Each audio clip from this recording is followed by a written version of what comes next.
let me ask you a question. I come from Pasadena, so in my city, man, we're typically not.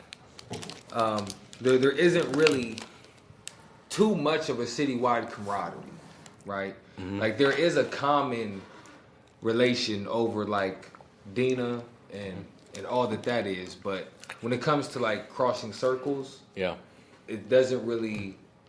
The big circles don't really cross that much. I never hung around in Pasadena. I probably drove by it, but yeah. Well, just on some inner city politics of it, Seattle's definitely, from what I've seen, it's like mad politics in Seattle.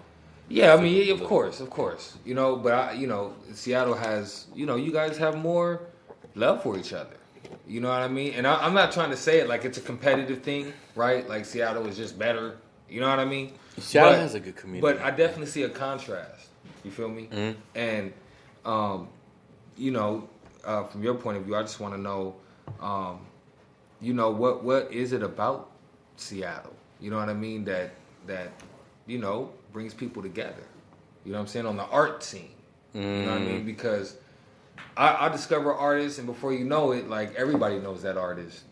You know what I mean? And I didn't even know that. But yeah, no, everybody kind of knows everybody. You know what I mean? That's proactive on the scene. You know I guess if you just enjoy what you're doing and you enjoy sharing it, one person will share your artistry with everybody else. Yeah. I can say that the community of artists is actually big. There's a lot of people from Cornish.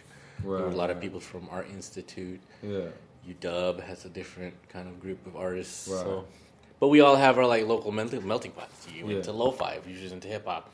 You go to lo-fi, you have a drink, you start kicking it with all the freestyle MCs. Yeah.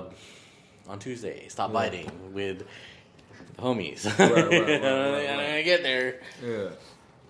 But yeah, And in Columbia City, would you say Columbia City is like an untapped? Oh, there's a lot of art treasure. And a lot of culture. Yeah. Yeah, for sure. That's great, and it's like yeah, that's like a hidden gem in exactly. Seattle. Every time I come through Columbia City, I just feel like, hold on, this is separate. Like, you know what I mean? Yeah, but then I'm here. I like it's getting cleaned up. It's super gentrified. Yeah. But it used to be thug, huh? Oh yeah, no, I mean Rainier, the 7 bus. I took the 7 to school because I had to. If I missed the bus, I had to take the bus. Yeah. Just out short, Columbia City. I didn't hang out too much around, but there's a lot of artists there, and I just did a film shoot there. Columbia City has a lot of art, a lot of culture there. Yeah. So, listen, man, obviously COVID is kind of screwed things up, right? But just speaking on, just your whole journey in the arts, you know what I'm saying? From, the moment you started doing something till this very moment. What have been some challenges that you've encountered, along your way? Okay, so here's my thing. I was I'm the tech manager at Washington Hall. Uh-huh. I do all the shows. I do a lot of the shows, maybe 75 to 85% of the shows at Washington Hall.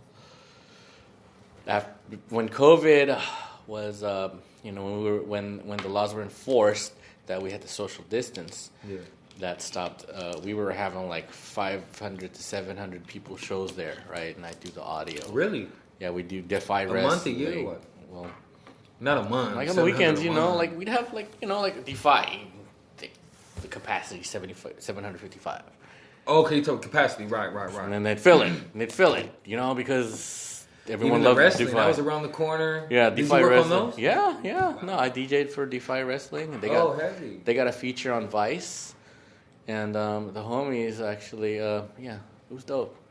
Yeah, one of them actually made it to WWE. Oh shit! Yeah, heavy. Mm-hmm. From grinding on the. Yeah, just a local celebrity. But then there's a lot of underground wrestling scenes in Seattle. But we can't do that anymore because of COVID. Yeah, we can't do shit. Shoot, actually, I looked at my calendar. We're supposed to be the Red Bull BC1 competition, and we can't do it. And I want to do. Wait, it would have been this month. It would have been like Saturday. Oh wow!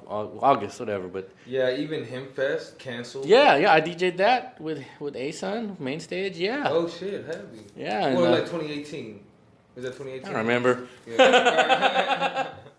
That was fun. Right. That was a great sound system. Good people, sitting by the water. Yeah.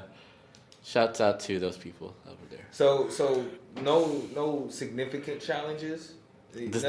So now that we can't work, now I have to figure out what to do, and like I also teach, Yeah. So we had to move everything online. So I had to teach, Right. instead of teaching, because I teach music production. Yeah. To kids at Coyote Central. So Okay. yeah, we had to move that online. Oh, really? So you guys do the virtual session? So we have to do the virtual classroom, and we have to interact with the youth through Zoom and teach them. And, How are they taking to it? Kids need that face-to-face interaction. Exactly. You can't substitute it. You can't substitute it if you want a good, healthy education. The human element, it's just, it's not the same. Sometimes I wonder, like, if you put on All Dogs Go to Heaven, would my dog, like, really sit and watch it? Like, you know what I mean? Like, you probably wouldn't. But that's like, a dope movie. I can watch that. It's a great movie. I love it. Great movie. Yeah, I like all versions of it. You know what I mean?